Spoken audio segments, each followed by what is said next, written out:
അദ്ദേഹത്തിൻ്റെ നിലപാടെന്ന് വെച്ചാൽ ഞാൻ പള്ളി ദർസിൽ ഓതിയിട്ട് മുസ്ലിയാർ ആവണമെന്നാണ്. ഞാൻ മുസ്ലിയാരായിരുന്നു എന്താ സ്ഥിതി എന്ന് ആലോചിച്ച് നോക്കും. ഈ ചേകനൂരിനെ കൊല്ലുന്നതിന് മുമ്പ് എന്നെ കൊന്നിട്ടുണ്ടാവും. മുഖം മൂടുന്ന പർദ്ദ ഞാൻ അതിനെതിരാണ്. അത് നിരോധിക്കണം എന്നാണ് എൻ്റെ അഭിപ്രായം. അത് സ്ത്രീ വിരുദ്ധമാണ്, ഇസ്ലാമിക വിരുദ്ധമാണ്, മനുഷ്യത്വ വിരുദ്ധമാണ്. അപ്പോൾ ഇവിടെ ഒരു 20 കൊല്ലം മുമ്പ് ഇല്ലല്ലോ. BJP വളരുന്നതുകൊണ്ട് നിങ്ങൾ നിക്കാബ് ഇട്ടുകൊണ്ട് BJP വളരാതിരിക്കില്ല. ദൈവം ഉണ്ടായിക്കോട്ടെ, എനിക്കൊരു തർക്കമില്ല. പിന്നെ വേറെ ഒന്നുണ്ട്, ദൈവത്തിൻ്റെ അന്തസ്സിന് നല്ലതില്ലാതിരിക്കുകയാണ്. മാലിക്യ മദ്ഹബിൽ പട്ടിയെ നിങ്ങൾക്ക് അറുത്ത് തിന്നാം, അത് ഇസ്ലാമാണത്. അപ്പോൾ ഇവർ പറയുന്നത് അത് കള്ള ഹദീസാണ്, അതുകൊണ്ട് വ്യഭിചാരത്തിന് ഇസ്ലാമിന് ശിക്ഷ 100 അടിയാണ്. വേറൊരു കൂട്ടർ പറയുന്നു നബി എറിഞ്ഞു കൊന്നിട്ടുണ്ട്, അവിടെ ഞങ്ങൾ എറിഞ്ഞു കൊല്ലുന്നുണ്ട്. സൗദി അറേബ്യയിലും ഇറാനിലും ഒക്കെ എറിഞ്ഞു കൊല്ലുന്നുണ്ട്. അപ്പോൾ വ്യാഖ്യാനമാണ് മതം എന്ന് പറയുന്നത്. ഈ ആണിനും പെണ്ണിനും ഒരു വസ്ത്രം മതി എന്നുള്ളത് വളരെ നല്ല പിണറായി ഗവൺമെൻറ് കൊണ്ടുവന്ന നല്ലൊരു ആശയമായിരുന്നു. അതിനാണല്ലോ അപ്പോൾ നിങ്ങൾ യൂണിസെക്സ് എന്ന് പറഞ്ഞത്, ആണിനും പെണ്ണിനും. അപ്പോൾ പാൻസ് ഇടുന്നത് ഞങ്ങൾക്ക് സൗകര്യമാണ് എന്ന് ബാലുശ്ശേരിയിലെ പെൺകുട്ടികൾ പറഞ്ഞു. അത് സൗകര്യമല്ല നീ ആണുങ്ങളാ പറയുന്നത്. ഇപ്പോൾ ഒരു മാറ്റം വരുന്നുണ്ട്. എന്താണേലും ഒരു MLA ലീഗിനുണ്ടാവും എന്നാണ് പറയുന്നത്, ഒരു വനിതാ MLA. അത് വന്നിട്ട് കാണാം. അവർ ടിക്കറ്റ് കൊടുക്കായിരിക്കും. ടിക്കറ്റ് കഴിഞ്ഞോണ്ട് കൊടുത്തല്ലോ, 100 രൂപ കൊടുത്തല്ലോ, തോൽപ്പിച്ചല്ലോ. മാഷ് ഒരു ആഗ്നോസ്റ്റിക് ആണ് എന്നുള്ളൊരു ഭയങ്കര വ്യക്തമായിട്ട് പ്രകടമായിട്ടുള്ളൊരു കാര്യമാണ്. അത് ചെറുപ്പത്തിലെയുള്ള അനുഭവങ്ങൾ ഞാൻ കേട്ടിട്ടുണ്ട്. കുട്ടിക്കാലത്ത് കർക്കശക്കാരനായിട്ടുള്ളൊരു പിതാവ് ഉണ്ടായിരുന്നു. അതിൽ നിന്നാണ് പിന്നെ കുറേയധികം സംശയങ്ങളുള്ള ഒരു വ്യക്തിയായിരുന്നു. ഒരു തുടക്കം ഒന്ന് പറയൂ, എങ്ങനെയാണ് ഈ ഒരു ചിന്താഗതിയിലേക്ക്? മതത്തെപ്പറ്റി ഞാൻ വലിയ ഭക്തനായിരുന്നു. വളരെ കുട്ടിക്കാലത്ത് ഞാൻ വളരെ ചിട്ടയായിട്ട് മതം പഠിക്കുകയും പള്ളിയിൽ കൃത്യസമയത്ത് പ്രാർത്ഥനയ്ക്കെത്തി ഒക്കെ ചെയ്തിരുന്ന ഒരാളായിരുന്നു. മദ്രസയിൽ സമസ്തക്കാരുടെ 5ാം തരം പൊതുപരീക്ഷ ഉണ്ട്. അതിലെനിക്ക് ഏറ്റവും കൂടുതൽ മാർക്ക് കിട്ടി സമ്മാനം വാങ്ങിയ ആളാണ് ഞാൻ. അപ്പം എൻ്റെ ബാപ്പയ്ക്ക് എന്നെ ഒരു മുസ്ലിയാരാക്കണം എന്നായിരുന്നു. അങ്ങനെ എൻ്റെ മതപഠനത്തിലുള്ള വെച്ചാൽ ഞാൻ ചെറിയ കുട്ടിക്കാലത്ത് തന്നെ വലിയ സംശയമൊക്കെ ചോദിക്കും. ഇപ്പോൾ ഉദാഹരണം പറഞ്ഞാൽ ഞങ്ങളെ പഠിപ്പിക്കുന്ന ഒരു സാധനം യേശുക്രിസ്തു മരിച്ചിട്ടില്ല, യേശുക്രിസ്തു അല്ല പറയുക, ഈസാ നബി എന്നാണ് പറയുക. അദ്ദേഹത്തെ കുരിശി തറച്ച് കൊന്നിട്ടില്ല. കുരിശി തറച്ച് കൊല്ലാൻ കൊണ്ടുപോയപ്പോൾ അള്ളാഹു അദ്ദേഹത്തെ ആകാശലോകത്തേക്ക് ഉയർത്തി. അതേ ഇപ്പോഴും ആകാശലോകത്ത് ഇരിക്കുന്നുണ്ട്. അദ്ദേഹം ലോകാവസാനത്തിൽ തിരിച്ചു വരും എന്നാണ്. അപ്പോൾ ഞാൻ ചോദിച്ചു, 2000 കൊല്ലമായിട്ട് ഒരാൾ ആകാശത്തിരിക്കാൻ പറ്റുമോ, ജീവിച്ചിരിക്കാൻ പറ്റുമോ? അപ്പോൾ മുസ്ലിം എന്ത് ചെയ്യും? അദ്ദേഹത്തിന് മറുപടി ഇല്ല. അദ്ദേഹം വേണ്ടാത്ത ചോദ്യം ചോദിക്കുന്നുണ്ട്, അടിക്കും. അപ്പോൾ അടിക്കുന്നതിന് പറ്റി എനിക്ക് ദേഷ്യം, അദ്ദേഹത്തിന് മറുപടി ഇല്ല. അങ്ങനെ എനിക്ക് അങ്ങനെ സംശയങ്ങളുണ്ട്. പിന്നെ ഇപ്പോൾ ഒരു ഉദാഹരണം പറഞ്ഞാൽ ഞങ്ങളെ പഠിപ്പിക്കുന്നൊരു കാര്യം, നിങ്ങൾ ഗർഭത്തിലൂറി 4ാമത്തെ മാസമാകുമ്പോൾ നിങ്ങളുടെ എല്ലാം അള്ളാഹു തീരുമാനിച്ചു. എന്താണ്? നിങ്ങൾക്ക് എത്രയാണ് ആയുസ്, ആരോഗ്യം എത്രയാണ്, നിങ്ങൾ എന്ത് പഠിക്കും, നിങ്ങൾക്ക് വല്ല അപകടം വരാനുണ്ടോ, നിങ്ങൾ നന്മത്തെ പ്രവർത്തിക്കുമോ തിന്മ പ്രവർത്തിക്കുമോ ഒക്കെ ദൈവം തീരുമാനിച്ചിട്ടുണ്ട്. അപ്പം ഞാൻ ചോദിച്ചു, അങ്ങനെയാണ് ഇപ്പോൾ നമ്മൾ നന്മ ചെയ്യുന്നതിന് നമുക്ക് സ്വർഗം തരുന്നതിന് എന്താ അർത്ഥം? അത് ദൈവം നിർണ്ണയിച്ചല്ലേ. പിന്നെ തിന്മ ചെയ്താൽ നമ്മൾ സൃഷ്ടിക്കുന്ന എന്താ അർത്ഥം? ഇപ്പം എൻ്റെ വിധി തൂങ്ങി മരിക്കണം എന്നാണ്, അല്ലെ ഒരാളെ കൊല്ലണം എന്നാണ്, അല്ലെ കണ്ടുപിടിക്കണം എന്നാണ് എന്ന് എനിക്ക് എൻ്റെ വിധിയിലുണ്ടെങ്കിൽ എനിക്ക് ചെയ്തല്ലേ പറ്റുള്ളൂ. ഞാനല്ല ഉത്തരവാദി. അപ്പോൾ എനിക്കത് ശിക്ഷയോ രക്ഷയോ തരുന്നതിന് എന്താണ് അർത്ഥം? ഇതൊന്നും എനിക്ക് ഒരിക്കലും തീർന്നിരുന്നില്ല. ഞാൻ പിന്നെ കുറച്ച് ദർസിൽ പോയിട്ട് മതം പഠിച്ചു. പിന്നെ അത് കഴിഞ്ഞിട്ട് എനിക്ക് ഏറ്റവും പഠിക്കാൻ ഇഷ്ടമുണ്ടായിരുന്ന ഭാഷ മലയാളമാണ്. അതിനോട് വലിയ സാഹിത്യം വലിയ താല്പര്യമായിരുന്നു. അങ്ങനെ അതൊക്കെ മാറി പിന്നെ ഞാൻ MA ക്ലാസ് പഠിക്കുമ്പോഴും എനിക്ക് വിശ്വാസമുണ്ട്. ഇപ്പോൾ നിങ്ങൾക്ക് വിശ്വസിക്കാൻ പ്രയാസം തോന്നും, സുകുമാർ അഴീക്കോട് മാഷ ക്ലാസ് കട്ട് ചെയ്ത് ഞാൻ പള്ളിയിൽ പോയിരുന്നു വെള്ളിയാഴ്ച രാവിലെ അദ്ദേഹത്തിൻ്റെ ക്ലാസ്സാണ്, ഉച്ചവരെ ക്ലാസ്സാണ്. അപ്പോൾ 1 മണിക്ക് ക്ലാസ് തീരും, 12:30 ആകുമ്പോൾ ഞാൻ എണീക്കും. ആ മാഷിക്ക് ഓർമ്മയുണ്ടല്ലോ എന്താണോ എന്ന് ചോദിക്കും. നമ്മൾ എനിക്ക് പള്ളിയിൽ പോകണം. പക്ഷേ ആ MA കഴിഞ്ഞ് ഇറങ്ങിയോടുകൂടി എനിക്ക് 22 വയസ്സായി. അന്ന് എനിക്ക് ഈ ഇത്തരം ആചാരാനുഷ്ഠാനങ്ങളിലൊക്കെ ഉള്ള വിശ്വാസം പോയി. പിന്നെ ഞാൻ പല പുസ്തകങ്ങൾ വായിക്കുകയും പല മതപണ്ഡിതന്മാരോട് ചർച്ച ചെയ്യും ഒക്കെ ചെയ്തിട്ടുണ്ട്. ഇപ്പം ഈ CN അഹമ്മദ് മൗലവി, മൊയ്തു മൗലവി, മങ്കട് അബ്ദുൽ അസീസ് മൗലവി, K ഉമർ മൗലവി തുടങ്ങിയുള്ള ഒരുപടി മതപണ്ഡിതന്മാർ ഞാനിട്ട് വളരെ വ്യക്തിബന്ധമുണ്ടായിരുന്നു. അപ്പോൾ അവരോടൊക്കെ അപ്പോഴൊന്നും എനിക്ക് ഇതിലൊരു പിന്നെ എന്ത് പറ്റിയെന്ന് വെച്ചാൽ എനിക്ക് ദൈവം ഉണ്ടോ ഇല്ലേ എന്നൊരു തീർച്ച വരുന്നില്ല എനിക്ക്. അപ്പോൾ ഞാനത് വിട്ടു. അപ്പോൾ എന്ത് ചെയ്തു, എനിക്ക് ദൈവം ഉണ്ട് എന്ന് പറയുന്ന ആസ്തികന്മാരുടെ കൂട്ടത്തിലെയോ ദൈവം ഇല്ല എന്ന് പറയുന്ന നാസ്തികന്മാരുടെ കൂട്ടത്തിലോ ഞാനില്ല. ദൈവം ഉണ്ടോ ഇല്ലേ എന്നറിയാത്ത അജ്ഞേയവാദികളുടെ കൂട്ടത്തിലാണ് ഞാൻ. അജ്ഞേയവാദികൾ വളരെ കുറവാണ് ലോകത്ത്. അതെ അതെ അതെ. അതിപ്പോൾ ഇന്ത്യയിലാണെങ്കിൽ അങ്ങനെ ഒരു പ്രധാനപ്പെട്ട ആൾ ജവഹർലാൽ നെഹ്റുവാണ്. പിന്നെ ഒരാൾ ബുദ്ധൻ, അങ്ങനെ ദൈവം ഉണ്ടല്ലോ എന്ന് അറിയില്ല എന്ന് പറഞ്ഞ ഒരാളാണ്. ബുദ്ധൻ നിരീശ്വരവാദി എന്ന് പറയുന്ന ആളുകളുണ്ട് കേട്ടോ. പക്ഷെ ഞാൻ വായിച്ചൊക്കെ ബുദ്ധൻ അജ്ഞേയതാവാദിയാണെന്നുള്ളതാണ്. പിന്നെ ബർട്രൻഡ് റസ്സൽ വലിയ യുക്തിവാദ ചിന്തകനാണ്, അദ്ദേഹം അഗ്നോസ്റ്റിക്കാണ്. അല്ലെങ്കിൽ ഞാനിപ്പോൾ അത് എൻ്റെ അനുഭവം അങ്ങനെയാണ്. അപ്പോൾ എന്താ വെച്ചാൽ ഇപ്പോൾ ദൈവം ഉണ്ടെങ്കിൽ ഇങ്ങനെയൊക്കെ ആളുകൾ കഷ്ടപ്പെടുകയും നഷ്ടപ്പെടുകയും ചെയ്യുന്ന കാര്യമുണ്ടോ? ഒരു കുട്ടി എന്തുകൊണ്ടാണ് അന്ധനായിട്ട് പിറക്കുന്നത്? ആ കുട്ടി ഒന്നും ചെയ്തിട്ടില്ലല്ലോ. അല്ലെങ്കിൽ കൈകാലുകളില്ലാതെ ജനിക്കുക, അല്ലെങ്കിൽ മന്ദബുദ്ധിയായിട്ട് ജനിക്കുക, എനിക്ക് മനസ്സിലായില്ല. ഇപ്പോൾ ദൈവം ഇല്ലെങ്കിൽ പിന്നെ ഇതൊക്കെ എങ്ങനെ സംഭവിക്കുന്നു? ഇപ്പോൾ യുക്തിവാദികളുടെ പുസ്തകം വായിക്കുമ്പോൾ അവർ പറയുന്നു ഈ ലോകം എന്നും ഉണ്ടായിരുന്നു, അല്ലെങ്കിൽ ചിലർ പറയുന്നു ഇതുണ്ടായത് യാദൃശ്ചികമായിട്ടാണ്. പിന്നെ ഒരു പ്രധാനപ്പെട്ട സിദ്ധാന്തം ഉള്ളത് മഹാവിസ്ഫോടനം ഉണ്ടായി എന്നാണ്, ബിഗ് ബാങ് തിയറി.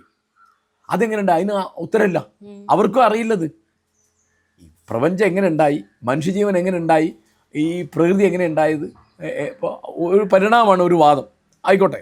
അപ്പോൾ ഈ പരിണാമം ഉണ്ടാവണമെങ്കിൽ ഇപ്പോൾ ഏതോ ഒരു ജീവൻ ആദ്യം വെള്ളത്തിലുണ്ടായി, അതിങ്ങനെ പരിണമിച്ചായിക്കോട്ടെ. ഇപ്പോൾ ഡാർവിൻ പറഞ്ഞതൊന്നും എനിക്കെതിരില്ല. പക്ഷെ ആ ജീവൻ എങ്ങനെ ഉണ്ടായി? ഇപ്പം പല ശാസ്ത്രകാരന്മാരും ദൈവവിശ്വാസികളാണ്, അറിയപ്പെടുന്ന പല ശാസ്ത്രകാരന്മാരും ദൈവവിശ്വാസികളാണ്, പല ശാസ്ത്രകാരന്മാരും നിരീശ്വരന്മാരുമാണ്, ചില ശാസ്ത്രകാരന്മാർ അഗ്നോസ്റ്റിക്കാണ്, അജ്ഞേയതാവാദികളാണ്. അപ്പം അങ്ങനെയുണ്ട്. അപ്പോൾ എനിക്ക് പിന്നെ ഞാനത് ആലോചിക്കുന്നില്ല. അതായത് അതിൽ എനിക്ക് ഏറ്റവും വെളിച്ചമായിട്ടുള്ളത് ബുദ്ധൻ്റെ ഒരു വാക്യമാണ്. എൻ്റെ ആദി ദൈവത്തിൻ്റെ നിഗൂഢതയെ പറ്റിയല്ല, മനുഷ്യൻ്റെ ദുരിതങ്ങളെ പറ്റിയാണ്. I am not worried about the mystery of God. I am worried about the misery of man എന്നാണ്. അപ്പോൾ നമുക്കിപ്പോൾ ആലോചിക്കേണ്ട ആവശ്യമില്ല. ദൈവം ഉണ്ടായിക്കോട്ടെ, എനിക്കൊരു തർക്കമില്ല. പിന്നെ വേറെ ഒന്നുണ്ട്, ദൈവത്തിൻ്റെ അന്തസ്സിന് നല്ലതില്ലാതിരിക്കുകയാണ്. ശരിയാണ്, ദൈവത്തിൻ്റെ പേര് പറഞ്ഞിട്ട് ചെയ്തു കൂട്ടുന്ന കാര്യങ്ങൾ ഉണ്ടല്ലോ അല്ലേ. അത് ഞാൻ സാറിൻ്റെ FB വെറുതെ ഒന്ന് സ്ക്രോൾ ചെയ്ത് നോക്കിയപ്പോൾ കഴിഞ്ഞ ദിവസം സാറിൻ്റെ ഉമ്മയുടെ ചരമവാർഷികമായിരുന്നു, ഞാൻ കണ്ടു. ഉമ്മ വളരെയധികം ഇൻഫ്ലുവൻസ് ചെയ്തിട്ടുണ്ടല്ലേ? ഉപ്പ കുറച്ചൊരു സ്ട്രിക്റ്റ് ആയിരുന്നു. അല്ല, അതല്ല, ഉപ്പയോട് എനിക്ക് അങ്ങനെ ഒരു വിരോധമായിട്ടല്ല ഈ പറയുന്നത്. എന്താ വെച്ചാൽ അദ്ദേഹം വളരെ നർമ്മബോധമുള്ള ആളായിരുന്നു, നല്ല ആളായിരുന്നു, വളരെ ഉദാഹരണമായിരുന്നു. പക്ഷേ മതകാര്യങ്ങൾ വളരെ കർക്കശക്കാരാണ്. കൃത്യമായിട്ട് പള്ളിയിൽ പോകണം, പിന്നെ നോമ്പെടുക്കണം, മറ്റത് വേണം, മറിച്ച് വേണം. പിന്നെ അദ്ദേഹത്തിൻ്റെ ഉണ്ടായിരുന്നെന്ന് വെച്ചാൽ എന്നെ മുസ്ലിയാറാക്കണം എന്നായിരുന്നു. അദ്ദേഹത്തിന് എന്നോട് ഇത് വന്നു വെച്ചാൽ ഞാൻ 10ാം തരം പാസ്സായപ്പം കിതാബ് ഓതാൻ പോകണമെന്നാണ് അദ്ദേഹം വിചാരിച്ചത്. ഞാൻ പോയി കോളേജ് ചേർന്നു. അദ്ദേഹത്തിൻ്റെ ജ്യേഷ്ഠൻ എന്നെ സഹായിച്ചത്. അദ്ദേഹം ജ്യേഷ്ഠൻ കോയക്കുട്ടിയായിരുന്നു, ഒരു വലിയ പണക്കാരനായിരുന്നു. അപ്പോൾ ഞാൻ ഗുരുവായൂരപ്പങ്ങളിലാണ് പഠിച്ചത്. അപ്പോൾ കോളേജിൽ പോകുമ്പോൾ എനിക്ക് പൈസ ഒന്നും തരില്ല പാപ്പ. ഇവിടുത്തെ പൈസ ഉണ്ട്, വേറെ ഏതെങ്കിലും കുട്ടികൾ പൈസ വെച്ചാൽ ഉള്ളി കൊടുക്കും. അപ്പോൾ അദ്ദേഹത്തിൻ്റെ നിലപാടെന്ന് വെച്ചാൽ ഞാൻ പള്ളി ദർസിൽ ഓതിയിട്ട് മുസ്ലിയാറാവണമെന്നാണ്. ഞാൻ മുസ്ലിയാറായിരുന്നു, എന്താ സ്ഥിതി എന്ന് ആലോചിച്ച് നോക്ക്. ഈ ചേകനൂരിനെ കൊല്ലുന്നതിന് മുമ്പ് എന്നെ കൊന്നിട്ടുണ്ടാവും. ശരിയാണ്. അപ്പോൾ ഈ കർക്കശമായിട്ടുള്ളൊരു മതം, അതായത് ഇസ്ലാം കർക്കശമാണോ അതോ മറ്റ് മതങ്ങളെ കമ്പയർ ചെയ്യുമ്പോഴത്തേക്കാണ് കൂടുതൽ കർക്കശമാണോ? അങ്ങനെയല്ലത്. ഇപ്പോൾ എൻ്റെ ഉമ്മ വലിയ ഭക്തയാണ്, അവർക്ക് ഈ കാർഷികം തീരില്ല. അപ്പം ഞാൻ എൻ്റെ ജീവിതത്തിൽ എന്താണെന്ന് വെച്ചാൽ ഞാൻ ഉമ്മയുടെ മതത്തെ ഞാൻ സ്നേഹിച്ചു, ബാപ്പയുടെ മതത്തെ ഞാൻ വിമർശിച്ചു. ഇതുണ്ടായത് കാരണം ഉമ്മയ്ക്ക് മതം എന്ന് പറഞ്ഞ കാരുണ്യ. രണ്ട് സൈഡ് ഉണ്ടല്ലോ അല്ലേ? അതായത് ദയവ്, കാരുണ്യം, ഉദാരത. ബാപ്പ എല്ലാ കാര്യത്തിലും ഉദാഹരണ, ആരെന്തോന്ന് ചോദിച്ചാലും കൊടുക്കും. ഒറ്റയ്ക്ക് ഭക്ഷണം കഴിക്കുന്നത് ഇഷ്ടമല്ല, ആരെങ്കിലും വേണം, അങ്ങനെ ഉദാഹരണമാണ്. പക്ഷേ മതത്തിൻ്റെ കാര്യം വരുമ്പോൾ അദ്ദേഹം ഭയങ്കര. അപ്പോൾ ഞാൻ ഉദാഹരണം പറഞ്ഞുതരാം. ഞാൻ ഫസ്റ്റ് ഇയറിലേക്ക് പഠിക്കുമ്പോൾ എനിക്കൊരു ഓപ്പറേഷൻ ഉണ്ടായി, വയറ്. അപ്പോൾ അതിന് മൂത്താപ്പ, എൻ്റെ ബാപ്പയുടെ ജ്യേഷ്ഠൻ, അങ്ങോട്ട് അന്ന് ഫോണൊന്നുമില്ല, ആളെ പറഞ്ഞയച്ചു. പിന്നെ മകനെ അഡ്മിറ്റ് ചെയ്തിട്ടുണ്ട്, രാവിലെ ഓപ്പറേഷനാണ്. അപ്പോൾ അദ്ദേഹം മറുപടി പറഞ്ഞു വെച്ചാൽ എന്താ അറിയോ, ഞാൻ വെള്ളിയാഴ്ച പള്ളിയിൽ നിന്ന് ഇറങ്ങിയിട്ട് അതിന് വരുള്ളൂ എന്നാ. ഉമ്മേണത് പറയില്ല, ഉമ്മേണ അപ്പം ഇറങ്ങും. ആ വ്യത്യാസം. അപ്പം മതത്തിൻ്റെ മാത്രമല്ലത്. അപ്പം ഈ മതമുള്ള ആളുകൾ അങ്ങനെ കാർക്കശമില്ലാത്തത്ര ആളുകളുണ്ട്. ശരിയാണ്. അതുപോലെ ഒരു കാര്യമുണ്ട്. പിന്നെ വേറൊന്നുണ്ട്, ഇസ്ലാം മത നിയമങ്ങളെ ഞാൻ BA പഠിക്കുന്ന കാലം തൊട്ടേ വിമർശിക്കുന്നുണ്ട്. അതിലെ പല കാര്യങ്ങളും എനിക്ക് വിമർശനം ഉണ്ട്. ഇപ്പോൾ ഉദാഹരണം പറഞ്ഞാൽ ബാപ്പയുടെ അനന്തരാവകാശ സ്വത്തിൽ മകനും മകൾക്കും തുല്യ അവകാശമല്ല. മകന് കിട്ടുന്നതിൻ്റെ പകുതിയെ മകൾക്ക് കിട്ടുള്ളൂ. ഞാൻ അതിനെതിരാണ്. ഇപ്പോൾ ബഹുഭർത്തൃത്വം തെറ്റാണ് ഇസ്ലാമിൽ. അതെ. ബഹുഭാര്യത്വം ഉണ്ട്, ഞാൻ അതിനെതിരാണ്. അതെ. മുഹമ്മദ് നബിയുടെ കാലത്ത് ബഹുഭാര്യത്വം വേണോ വേണ്ടെന്ന് ഇപ്പം ചർച്ച ചെയ്തിട്ട് കാര്യമില്ല. ഇന്നത്തെ കാര്യമാണ് ഞാൻ പറഞ്ഞത്. അതുപോലെ ഇപ്പം മുഖം മൂടുന്ന പർദ്ദ, ഞാൻ അതിനെതിരാണ്. അത് നിരോധിക്കണം എന്നാണ് എൻ്റെ അഭിപ്രായം. അത് സ്ത്രീ വിരുദ്ധമാണ്, ഇസ്ലാമിക വിരുദ്ധമാണ്, മനുഷ്യത്വ വിരുദ്ധമാണ്. ഇപ്പോൾ ഇവിടെ ഒരു 25 കൊല്ലം മുമ്പ് ഇല്ലല്ലോ. ഇസ്ലാം ഉണ്ടായിട്ട് 10,400 കൊല്ലമായില്ലേ? ഈ 25 കൊല്ലം മുമ്പാണോ ഈ 20 കൊല്ലമായിട്ടുള്ള ഇവിടെ ഇത് മുഖം മൂടുന്ന പർദ്ദ വന്നിട്ട്? ഈ നിക്കാബ് എന്നുള്ളത്, നിക്കാബ് എന്ന് പറയുന്നത് ഏറ്റവും പുതിയ വാക്കല്ലേ, പണ്ടുകൂടെ ആ വാക്കില്ലല്ലോ. ഈ അറബ് രാജ്യങ്ങളിലൊന്നും അറബ് രാജ്യങ്ങളിൽ ഇപ്പം സൗദി അറേബ്യയിൽ അതിന് നിർബന്ധം എടുത്തു കളഞ്ഞല്ലോ. ഇപ്പോൾ UAE പോയ നിങ്ങൾ കാണില്ലല്ലോ. അതെ. പിന്നെ എന്തുകൊണ്ടാണ് കേരളത്തിൽ ഇപ്പൊ കേരളത്തിൽ പല രാഷ്ട്രീയത്തിന്റെ വഴിക്കൊക്കെ വരുന്നതാണിത്. അതായത് ഇവിടെ ഇപ്പോൾ ബാബരി പള്ളിയുടെ പ്രശ്നം, അയോധ്യ രാം ജന്മഭൂമി മൂവ്മെന്റ്, പിന്നെ BJPയുടെ വളർച്ച, അങ്ങനെ പലതുമായിട്ട് ബന്ധപ്പെട്ട BJP വളരുന്നതുകൊണ്ട് നിങ്ങൾ നിക്കാബ് ഇട്ടുകൊണ്ട് BJP വളരാതിരിക്കില്ല. നിങ്ങൾ മുസ്ലിം സ്വത്വം, മുസ്ലിം ഐഡന്റിറ്റി അതിങ്ങനെ ആവർത്തിച്ചുറപ്പിച്ചുകൊണ്ട് BJP വളർച്ചയ്ക്ക് ഒരു ബുദ്ധിമുട്ട് അവർക്ക് വരില്ല. അവർ പറയും കാട്ടില്ലേ, ഇവര് സ്വന്തം മുഖം പുറത്ത് കാണിക്കാൻ അവകാശമില്ലാത്ത ഒരു സ്ത്രീ എന്ന് പറഞ്ഞാൽ പിന്നെ ആരാണത്? ആ സ്ത്രീ വ്യക്തിത്വത്തിന് എന്ത് വിലയാണ് നിങ്ങൾ കൊടുക്കുന്നത്? സ്ത്രീ എന്ന് പറഞ്ഞ ഒരു ശരീരമാണോ? അവരൊരു വ്യക്തിയല്ലേ? അപ്പോൾ അങ്ങനെ അനവധി അത്ര പല വിമർശനങ്ങളുണ്ട്. ഈ കാര്യം പറയുമ്പോഴത്തേക്കിന് ഈ ഹലാൽ ഫെമിനിസ്റ്റുകൾ എന്നൊരു ടേം ഉണ്ട്. ഇപ്പോൾ കുറച്ച് നാളായിട്ടുള്ളൊരു കാര്യമാണ്. ഇസ്ലാമിൽ സ്ത്രീകൾക്ക് പൂർണ്ണമായിട്ടുള്ള സ്വാതന്ത്ര്യമുണ്ടോ? ഈ സ്വാതന്ത്ര്യം വിശ്വാസിയായിട്ടുള്ള ഒരു സ്ത്രീക്ക് ഒരു ഫെമിനിസ്റ്റ് ആകാനായിട്ട് കഴിയുമോ? ഈ ഹലാൽ ഫെമിനിസ്റ്റ് എന്നുള്ളൊരു വാക്ക് ഞാൻ ആദ്യമായിട്ട് കേൾക്കുകയാണ്. അത് എന്തിനാണ് അങ്ങനെ പറയുന്നത് എനിക്ക് അറിഞ്ഞൂടാ. സോഷ്യൽ മീഡിയയിൽ യൂസ് ചെയ്യുന്നൊരു ടേമാണ്. അതായത് ഇസ്ലാം മതത്തിൽ വിശ്വസിക്കുന്ന സ്ത്രീകൾ അവർ സ്ത്രീകൾക്ക് വേണ്ടിയിട്ടുള്ള റൈറ്റ്സിന് വേണ്ടിയിട്ട് മതത്തിൽ തന്നെ വിശ്വസിച്ച് അതിൻ്റെ എല്ലാ ചട്ടക്കൂടുകളിലും നിന്നുകൊണ്ട് തന്നെ ഒരു സ്ത്രീ മുന്നേറ്റത്തിന് വേണ്ടി പ്രവർത്തിക്കുന്ന ആൾക്കാരെ വിളിക്കുന്ന ഒരു അങ്ങനെ ചെയ്യാം. അതായത് ഇപ്പോൾ നിങ്ങൾ ഇസ്ലാം മതത്തിലോ നബിയുടെ പ്രവാചകത്വത്തിലോ ഖുർആന്റെ വേദഗ്രന്ഥം എന്നുള്ള നിലയിലോ ഒക്കെ വിശ്വസിക്കുന്ന ഒരാൾക്ക് സ്ത്രീയുടെ അവകാശം കൊണ്ട് പൊരുതാം. അതിലെന്താ തെറ്റുള്ളത്? കാരണം ഇത് വ്യാഖ്യാനമാണല്ലോ. അതിപ്പോൾ ഒരു ഇസ്ലാം അല്ല ഉള്ളൂ, പല ഇസ്ലാമുണ്ട്. ഇപ്പോൾ ഉദാഹരണം പറഞ്ഞാൽ പ്രധാനപ്പെട്ട വിഭജനം സുന്നി ഷിയ എന്ന് പറഞ്ഞിട്ടാണ്. ഇപ്പോൾ സുന്നികളുടെ ഇടയിൽ തന്നെ 4 കർമ്മപദ്ധതി ഉണ്ട്. മദ്ഹബ് എന്ന് പറയും, ഷാഫി, അനഫി, അംബലി, മാലിക്കി. ഇപ്പോൾ ഉദാഹരണം പറഞ്ഞുതരാം.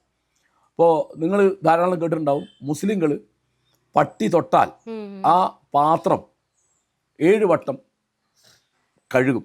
അതിൽ 1 വട്ടം പട്ടി തൊട്ടിട്ടില്ല എന്ന് ഉറപ്പുള്ള മണ്ണുകൊണ്ട് കലക്കിയിട്ട് വേണം. അത് ഷാഫി മദ്ഹബാണ്. മാലിക്കി മദ്ഹബിൽ പട്ടിയെ നിങ്ങൾക്ക് അറുത്ത് തിന്നാം, അത് ഇസ്ലാമാണത്. മനസ്സിലായോ? അപ്പം ഇതിന് പല ധാരകളുണ്ട്. ഇപ്പോൾ ഷിയാക്കളുടെ ഇടയ്ക്ക് 2 മദ്ഹബുണ്ട്. ഇതേമാതിരി അവർക്കും വ്യത്യാസങ്ങളുണ്ട്. അപ്പോൾ ഒരു ഫെമിനിസ്റ്റ് അവർ അള്ളാഹുവിൽ വിശ്വസിക്കുന്നു, മുഹമ്മദ് നബിയിൽ വിശ്വസിക്കുന്നു, ഖുർആൻ ദൈവത്തിൻ്റെ വചനമാണെന്ന് വിശ്വസിക്കുന്നു. എന്നിട്ട് അവർ പറയുന്നു എന്ത്? നിങ്ങൾ പറയുന്നതല്ല ഇസ്ലാമിൻ്റെ വ്യാഖ്യാനം. ഉദാഹരണം പറയും, ഇപ്പോൾ ഫാത്തിമ മിർനീസി എന്നൊരു എഴുത്തുകാരിയുണ്ട്, അല്ലെ ആമിന വധു എന്നൊരു എഴുത്തുകാരിയുണ്ട്. അവരൊക്കെ അങ്ങനെ പറയുന്നുണ്ട്. അതിലൊന്നും ഒരു തെറ്റുമില്ല. ഇപ്പോൾ ഉദാഹരണം പറയാം, ഞാൻ നല്ല ഉദാഹരണം പറഞ്ഞുതരാം. ഖുർആനിൽ പറയുന്നുണ്ട് വ്യഭിചരിച്ചവളെയും 100 വീതം അടിക്കണം. അടുത്ത വാചകത്തിൽ പറയും വ്യഭിചാര ആരോപണം നടത്തിയിട്ട് അത് തെളിയിക്കാത്ത ആളെ 80 വീതം അടിക്കണം. പക്ഷെ നബി വചനങ്ങളിലുണ്ട് നബി 2 കേസിൽ വ്യഭിചരിച്ചവരെ എറിഞ്ഞു കൊന്നത്. അപ്പോൾ ഇവർ പറയുന്നത് അത് കള്ള ഹദീസാണ്, അതുകൊണ്ട് വ്യഭിചാരത്തിന് ഇസ്ലാമിന് ശിക്ഷ 100 അടിയാണ്. വേറൊരു കൂട്ടർ പറയുന്നു നബി എറിഞ്ഞു കൊന്നിട്ടുണ്ട്, അവിടെ ഞങ്ങൾ എറിഞ്ഞു കൊല്ലുന്നുണ്ട്. സൗദി അറേബ്യയിലും ഇറാനിലും ഒക്കെ എറിഞ്ഞു കൊല്ലുന്നുണ്ട്. അപ്പോൾ വ്യാഖ്യാനമാണ് മതം എന്ന് പറയുന്നത്. അപ്പോൾ ഫെമിനിസ്റ്റ് വ്യാഖ്യാനമാവാം. ഇപ്പം ഉദാഹരണം പറയാം, അനന്തരാവകാശം മകൾക്ക് മകൻ്റെ പകുതിയാണ് എന്ന്. അപ്പോൾ അതിനൊരു വ്യാഖ്യാനമുണ്ട്. എന്താണ്? അന്നത്തെ കാലത്ത് മകൻ്റെ പകുതിയെങ്കിലും മകൾക്ക് കൊടുക്കണം എന്നാണ് പറഞ്ഞത്. ഇന്നത്തെ അവസ്ഥയ്ക്ക് അത് പൂർണ്ണമായിട്ട് കൊടുക്കണം, അത് ഇസ്ലാമാണ്. ഇപ്പം ഞാൻ വേറെ ഉദാഹരണം പറഞ്ഞുതരാം. കട്ടവൻ്റെ കൈ വെട്ടണമെന്ന് ഖുർആനിലുണ്ട്. അപ്പോൾ 2ാം ഖലീഫ ഉമർ ബിൻ ഖത്താബിൻ്റെ കാലത്ത് ഒരു കേസ് വന്നു. ഒരാൾ കട്ടു, തെളിഞ്ഞു കോടതിയിൽ. അവരുടെ ഖലീഫ ചോദിച്ചു, നിങ്ങളെന്താ കക്കാൻ കാരണം? അദ്ദേഹം പറഞ്ഞു വിശന്നിട്ടാണ്. അപ്പോൾ ഖലീഫ എന്താ പറയുന്നറിയോ, വിശപ്പില്ലാതെ നാട് ഭരിക്കാൻ കഴിയാത്ത ഒരു ഖലീഫ ഇരിക്കുമ്പോൾ ഇയാളെ കൈവെട്ടാൻ പറ്റില്ല, അതെ, അയാൾ വിട്ടേക്കാൻ പറഞ്ഞു. അപ്പോൾ ഇസ്ലാമിലൊരു പരിഷ്കരണം വന്നു. എന്താണ്? വിശന്നിട്ട് കട്ട കൈവെട്ടണ്ടെന്ന്. ആലോചിച്ചു. ഇവിടെ 2018 അട്ടപ്പാടിയിൽ വിശന്നിട്ട് ചോറ് കട്ടു എന്ന് പറഞ്ഞ് മധു എന്നൊരാളെ ജനക്കൂട്ടം തല്ലിക്കൊന്നത്. ഇത് 1400 കൊല്ലം മുമ്പാണ് ഉമർ ഇത് പറയുന്നത്. അപ്പം അങ്ങനെ മതത്തിന് വ്യാഖ്യാനാവാം, അപ്പോൾ ഫെമിനിസ്റ്റ് വ്യാഖ്യാനാവാം. മനസ്സിലായോ? അത് സാധ്യമാണ്. അത് ഇസ്ലാമിന് പുറത്താന്ന് പറയേണ്ട ആവശ്യമില്ല. അതൊരു ഇസ്ലാം വേറെ. അപ്പോൾ ഇസ്ലാം അല്ല ഉള്ളൂ, ഇസ്ലാമുകളാണുള്ളത്. അങ്ങനെ ഒരു പുസ്തകം തന്നെ ഞാൻ കണ്ടിട്ടുണ്ട്, മെനി ഇസ്ലാംസ് എന്ന് പറഞ്ഞിട്ട്. മാഷിപ്പോൾ പറഞ്ഞല്ലോ ഈ മകൾക്കും മകനും തുല്യനീതി ഇല്ലാത്തൊരവസ്ഥ. ഇപ്പോൾ പലരും മുസ്ലിങ്ങളുടെ ഇടയിൽ സ്പെഷ്യൽ മാരേജ് ആക്ട് പ്രകാരം പുനർവിവാഹം കഴിക്കുന്നുണ്ട്. ആ ഒരു ട്രെൻഡിനെ എതിർക്കുന്ന ആൾക്കാരുണ്ട്. അതിനെക്കുറിച്ച് മാഷിൻ്റെ അഭിപ്രായം? വളരെ നല്ലതാണ്. എന്താ കാരണം വെച്ചാൽ മകൻ്റെ പകുതിയാണ് മകൾക്ക് എന്നുള്ളതിനേക്കാൾ വലിയ അവാർഡുള്ള സാധനമുണ്ട്. ഒരാൾക്ക് പെൺകുട്ടികൾ മാത്രമേ ഉള്ളൂ എങ്കിൽ അയാളുടെ സ്വത്തിൻ്റെ അനന്തരാവകാശം ആൺകുട്ടികളുള്ള അയാളുടെ ജ്യേഷ്ഠൻ്റെയോ അനുജൻ്റെയോ മക്കൾക്ക് പോകും. അത് ഒഴിവാക്കാനാണ് സ്പെഷ്യൽ മാരേജ് ആക്ട് അനുസരിച്ച് അവർ കല്യാണം രജിസ്റ്റർ ചെയ്യുന്നത്. പിന്നെ ഈ ഇൻഹെറിറ്റൻസ്, ഈ അനന്തരാവകാശ നിയമം അവർക്ക് ബാധകമല്ല. ശരീരത്തിന് അനന്തരാവകാശം അല്ല അവർക്ക് ബാധകമായിരിക്കുക. സ്പെഷ്യൽ മാരേജ് ആക്ടിന് അതിൽ തുല്യതയുണ്ട്. അത് നല്ലതാണ്. ഇപ്പോൾ തുടങ്ങിയത് ഷുക്കൂർ വക്കീലൊക്കെയാണ് തുടങ്ങിയത്. അത് നല്ലതാണ്. ഞാൻ അതിന് അനുകൂലമുള്ള ആളാണ്. അവരെ അനുമോദിച്ച് ഞാൻ കൊടുങ്ങല്ലൂർ പ്രസംഗിച്ചിട്ടുണ്ട്. നല്ലതാണ്. ഇപ്പോൾ ഇതിനെ എതിർക്കുന്ന ഒരു ഗ്രൂപ്പ് ഓഫ് ആൾക്കാരുണ്ടല്ലോ. അപ്പോൾ ഇവർക്ക് പെൺമക്കൾ മാത്രമാണെങ്കിൽ ഞാൻ കേട്ടിട്ടുള്ളൊരു കാര്യമാണ്, ഇതിനെ എതിർക്കുന്നവർ പോലും രഹസ്യമായിട്ട് സ്പെഷ്യൽ മാരേജ് ആക്ട് പ്രകാരം വിവാഹം കഴിച്ചിട്ടുണ്ട്. അതെനിക്കറിയില്ല. അല്ല, അവർക്കിപ്പോൾ ദാനം കൊടുക്കാം മക്കൾക്ക്. പക്ഷേ ദാനം കൊടുത്താലും മറ്റൊരു ഈ ദാനം കൊടുക്കാത്ത സ്വത്തിനല്ലേ മറ്റവർക്ക് അവകാശം വരും, ക്ലെയിം വരും. അത് ഒഴിവാക്കാനാണ്.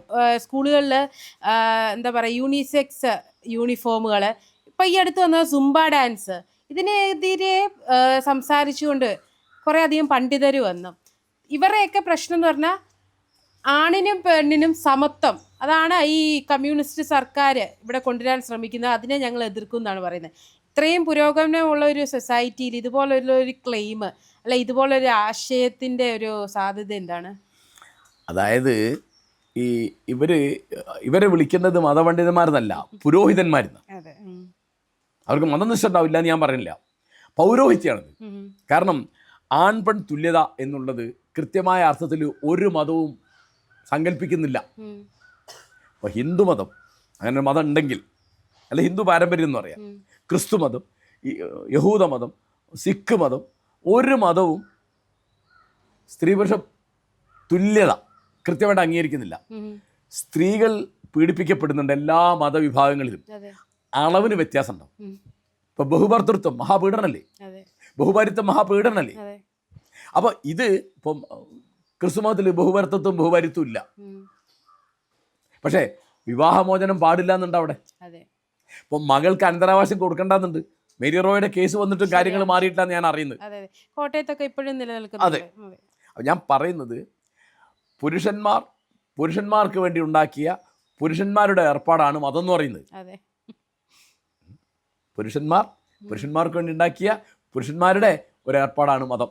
നിങ്ങളത് വിശ്വസിക്കണം, ആചരിക്കണം, ആയിക്കോളൂ. പക്ഷേ അതിന് കാലത്തിനും ദേശത്തിനും അനുസരിച്ചുള്ള വ്യാഖ്യാനം വേണം. ഇപ്പോൾ ഈ ആണിനും പെണ്ണിനും ഒരു വസ്ത്രം മതി എന്നുള്ളത് വളരെ നല്ല പിണറായി ഗവൺമെൻറ് കൊണ്ടുവന്ന നല്ലൊരു ആശയമായിരുന്നു. അതിനാണല്ലോ ഇപ്പോൾ നിങ്ങൾ യൂണിസെക്സ് എന്ന് പറഞ്ഞ് ആണിനും പെണ്ണിനും. അപ്പോൾ പാൻസ് ഇടുന്നത് ഞങ്ങൾക്ക് സൗകര്യമാണ് എന്ന് ബാലുശ്ശേരിയിലെ പെൺകുട്ടികൾ പറഞ്ഞു. അത് സൗകര്യമല്ല നീ ആണുങ്ങളാ പറയുന്നത്. ശരിയാണ്, മനസ്സിലായോ? ഇപ്പോൾ ഇവിടെ 18 വയസ്സായത് കുട്ടിയെ കെട്ടിക്കാൻ പാടില്ല, 15 വയസ്സിൽ കെട്ടിക്കാൻ അവകാശം വേണം, നീ ആണുങ്ങളാ പറയുന്നത്, ഈ പെൺകുട്ടികളല്ല പറയുന്നത്. അപ്പോൾ ഇവരെ എല്ലാവരും ഈ പുരോഹിതന്മാരൊക്കെ ഭരണഘടന എന്ന് എപ്പോഴും ആവർത്തിച്ച് പറയും. ഇല്ലേ? ഭരണഘടന പറഞ്ഞാണല്ലോ റൈറ്റ് ടു ഈക്വാലിറ്റി, തുല്യതയ്ക്കുള്ള അവകാശം. എൻ്റെ ഓർമ്മ ശരിയാണെങ്കിൽ അനുച്ഛേദം 14 അതാണ്, റൈറ്റ് ടു ഈക്വാലിറ്റി, തുല്യതയ്ക്കുള്ള അവകാശം. അപ്പോൾ തുല്യതയ്ക്കുള്ള അവകാശം. ഇപ്പോൾ വിദ്യ അഭ്യസിക്കുന്ന ഈ പെണ്ണുങ്ങൾ വിദ്യ അഭ്യസിക്കുന്നവർ എതിരായിരുന്നല്ലോ. താലിബാൻ ഇപ്പോഴും എതിരാണല്ലോ. ഇന്ത്യയിൽ പറയാൻ പറ്റായിട്ടല്ലേ, ഇവിടെ പറഞ്ഞിരുന്നില്ലേ? ഇവിടെ നമ്പൂരിമാർ പെണ്ണുങ്ങളെ വിദ്യ അഭ്യസിപ്പിക്കാതെ കൊണ്ടുവന്നിട്ടില്ലേ? മുസ്ലിങ്ങൾ കൊണ്ടുവന്നിട്ടില്ലേ? ഇപ്പോൾ 100ാം വാർഷികം ആഘോഷിക്കാൻ പോകുന്നുണ്ടോ സമസ്ത കേരള ജമീയത്തുൽ ഉലമ. അവരുടെ 4ാം വാർഷികത്തിന് മണ്ണാർക്കാട് 1930 എൻ്റെ ഓർമ്മ അവർ പാസ്സാക്കിയൊരു പ്രമേയം, പെൺകുട്ടികളെ എഴുത്ത് പഠിപ്പിക്കുന്നത് അനഭിലഷണീയമാണ് എന്നാണ്. ഇന്നിപ്പോൾ പറയില്ല അവർ, പണ്ട് അവർ പറഞ്ഞതാ. അപ്പം ഇതേമാതിരി തന്നെ ഈ ഭരണഘടന ആണ് നിങ്ങൾ പ്രമാണമാക്കുന്നതെങ്കിൽ അതിൽ ഏറ്റവും പ്രധാനപ്പെട്ട ഒരാശയം തുല്യതയാണ്. ഭരണഘടന എന്തിനാ? നീതിക്ക് വേണ്ടിയാണ്. നീതി സാധ്യമാവണമെങ്കിൽ തുല്യത വേണം. നിങ്ങൾ ആണാണ്, പെണ്ണാണ്, ട്രാൻസ്ജെൻഡറാണ്, അല്ലെങ്കിൽ നിങ്ങൾ ഹിന്ദുവാണ്, മുസ്ലിമാണ്, ക്രിസ്ത്യാനിയാണ്, അല്ലെങ്കിൽ നിങ്ങൾ മലയാളിയാണ്, ഗുജറാത്തിയാണ്, തമിഴനാണ്, ഈ തരം വ്യത്യാസങ്ങളൊന്നും, നിങ്ങൾ പണക്കാരനാണ്, പാവപ്പെട്ടവനാണ്, അല്ലെ പണ്ഡിതനാണ്, പാമരനാണ്, അല്ലെങ്കിൽ സുന്ദരനാണ്, വിരൂപനാണ്, ഇതൊന്നും കണക്കാക്കാത്ത ഒന്നിനെ ആ തുല്യത എന്ന് പറയാം. ആ തുല്യത ഉണ്ടെങ്കിലേ നീതി ഉണ്ടാവുള്ളൂ. അപ്പോൾ ഇവർ ചോദിക്കുന്ന ആണും പെണ്ണും തുല്യമാണോ എന്നാ, ആണുങ്ങൾ പ്രസവിക്കാൻ സാധിക്കും? അവർ വിഡ്ഢി ചോദ്യം ചോദിക്കുന്ന പുരോഹിതന്മാരാണുള്ളത്. ആണുങ്ങൾക്ക് പ്രസവിക്കാൻ സാധിക്കുന്നതല്ല ഈ പറഞ്ഞത്. എന്താ പറഞ്ഞത്? പഠിക്കുക, ജോലി ചെയ്യുക, ഇലക്ഷന് മത്സരിക്കുക, ഗവേഷണം നടത്തുക, കലാരംഗത്ത് പ്രവർത്തിക്കുക, അത്തരത്തിലുള്ള അവസരാനുകൂല്യങ്ങൾ തുല്യമാണെന്നായി പറഞ്ഞത്. വേറൊന്നുമല്ല. കാരണം നിങ്ങൾ പെണ്ണായതുകൊണ്ട് നിങ്ങൾ എങ്ങനെ കടത്തില്ല, പെണ്ണായതുകൊണ്ട് നിങ്ങൾക്ക് അതിന് അവകാശമില്ല. ഇപ്പോൾ ഞാൻ ഉദാഹരണം പറയാ, 48 മാർച്ചിലുണ്ടായ പാർട്ടിയാണ് ഇന്ത്യൻ യൂണിയൻ മുസ്ലിം ലീഗ്. ഇന്ന് വരെ അവരൊരു സ്ത്രീയെ നിയമസഭയിൽ അയച്ചിട്ടുണ്ടോ? എന്താ അയക്കാത്തത്? ഈ പുരോഹിതന്മാരെ പേടിച്ചിട്ടാ. പെണ്ണുങ്ങളെ അയക്കാൻ പറ്റില്ല ഇവർക്ക്. എന്നാ അവർ പറയട്ടെ പെണ്ണുങ്ങളെ വോട്ട് വേണ്ടെന്ന്, തീർന്നല്ലോ. അതല്ലേ അതിന്റെ മര്യാദ? അതല്ലേ ഞങ്ങൾക്ക് പെണ്ണുങ്ങളുടെ വോട്ട് വേണ്ട എന്നവർ പറയട്ടെ. ലീഗിൽ വലിയൊരു മാറ്റം ഇപ്പൊ സംഭവിക്കുന്നില്ലേ? ഒരു ലോക്കൽ ബോഡി ഇലക്ഷന് അതിപ്പോ റിസർവേഷൻ ഉണ്ട്. ലോക്കൽ ബോഡി ഇലക്ഷനിൽ ആതിര നിങ്ങൾ തെറ്റിദ്ധരിക്കരുത്. VS അച്യുതാനന്ദൻ മുഖ്യമന്ത്രി ആയിരിക്കുമ്പോൾ, പാലോളി മുഹമ്മദ് കുട്ടി വകുപ്പ് മന്ത്രി ആയിരിക്കുമ്പോൾ 2009 കൊണ്ടുവന്ന ഒരു നിയമം അനുസരിച്ചാണ് ഇപ്പോൾ തദ്ദേശ സ്വയംഭരണ സ്ഥാപനങ്ങളിലെ ഇരിപ്പിടങ്ങളിൽ 50% പെണ്ണുങ്ങൾക്ക് സംവരണം ചെയ്തത്. ഇന്ത്യയിലെ ആദ്യത്തെ അനുഭവമാണത്. ഗംഭീരമായൊരു നിയമമാണത്, നമ്മൾ മറന്നു പോരുത്. അതുകൊണ്ടാണ് ഇവർക്ക് നിവൃത്തിയില്ല. അപ്പോൾ ഇങ്ങനെ ഞാൻ പറയുന്നത്, കേരള നിയമസഭയിലെ 140 ഇരിപ്പിടങ്ങളിൽ 70 സ്ത്രീകൾക്ക് സംവരണം ചെയ്യണം. ഇവിടെ 52% ജനസംഖ്യയിൽ 50% സ്ത്രീകളാണ്. എത്ര സ്ത്രീകളുണ്ട് കേരള നിയമസഭയിൽ? എന്താ സംവരണം ചെയ്താൽ? ഇവർ പറയണ്ടല്ലോ 33% പാർലമെൻറ്റിൽ വേണം. അത് ഇവരാരും ചെയ്യില്ല. ഈ പറഞ്ഞ BJPയോ ഈ കോൺഗ്രസ്സോ ഈ CPM ആരും ചെയ്യില്ല. എന്നാൽ അവർക്ക് അത് ചെയ്യാൻ പാടില്ലേ? ഇപ്പോൾ നിയമസഭാ ഇലക്ഷൻ വരാൻ പോകില്ലേ? എത്ര പെണ്ണുങ്ങൾ സീറ്റ് കൊടുക്കും ഇവർ? അല്ലെ, കഴിഞ്ഞ തവണ കോഴിക്കോട് സൗത്തിൽ അഡ്വക്കേറ്റ് നൂർബേന റഷീദ് എൻ്റെ സ്നേഹിതയാണ്. അവരെങ്ങനെ തോറ്റത്? മുസ്ലിം ലീഗുകാർ വോട്ട് ചെയ്യാഞ്ഞിട്ടാണ് തോറ്റത്. കാരണം ഒരു പെണ്ണ് അവിടെ എത്തണ്ട, ഈ മതപണ്ഡിതന്മാരെ പേടിച്ചിട്ട്. ഈ മതപണ്ഡിതന്മാർ, ഈ പുരോഹിതന്മാരെ പേടിക്കുന്ന പണി മുസ്ലിം ലീഗ് നിർത്തണം. ജനാധിപത്യം എന്ന വേറെ സാധന. അവിടെ ഇപ്പം എങ്ങനെ അഹമ്മദ് ദേവർകോടി ജയിച്ചത്? അത് 5 കൊല്ലം MLA ആയി, 2.5 കൊല്ലം മന്ത്രിയായി. INL സീറ്റല്ല അത്, MK മുനീർ ജയിച്ച സീറ്റാണത്. അത് ഇവര് വോട്ട് ചെയ്യാഞ്ഞിട്ടാ, അത് മുസ്ലിം ലീഗുകാർ വോട്ട് ചെയ്യാഞ്ഞിട്ടാണ് നൂർബിന തോറ്റത്. ഇപ്പൊ ഒരു മാറ്റം വരുന്നുണ്ട്. എന്താണേലും ഒരു MLA ലീഗിന് ഉണ്ടാവും എന്നാണ് പറയുന്നത്, ഒരു വനിതാ MLA. അത് വന്നിട്ട് കാണാം. അവർ ടിക്കറ്റ് കൊടുക്കായിരിക്കും. ടിക്കറ്റ് കഴിഞ്ഞോണ്ട് കൊടുത്തല്ലോ, നൂർബിനക്ക് കൊടുത്തല്ലോ, തോൽപ്പിച്ചല്ലോ. മനഃപൂർവ്വം തോൽപ്പിക്കുന്നതാണെന്ന് തന്നെയാണ് എന്നാണ് എന്റെ കണക്ക്. കാരണം അന്ന് പിന്നെ എന്താണ് സമസ്തയുടെ നേതാവ് അബ്ദുൾ സമദ് പൂക്കോട്ടൂർ പ്രസംഗിച്ചല്ലോ, പെണ്ണുങ്ങളെ നിയമസഭയിൽ അയക്കാൻ പാടില്ല.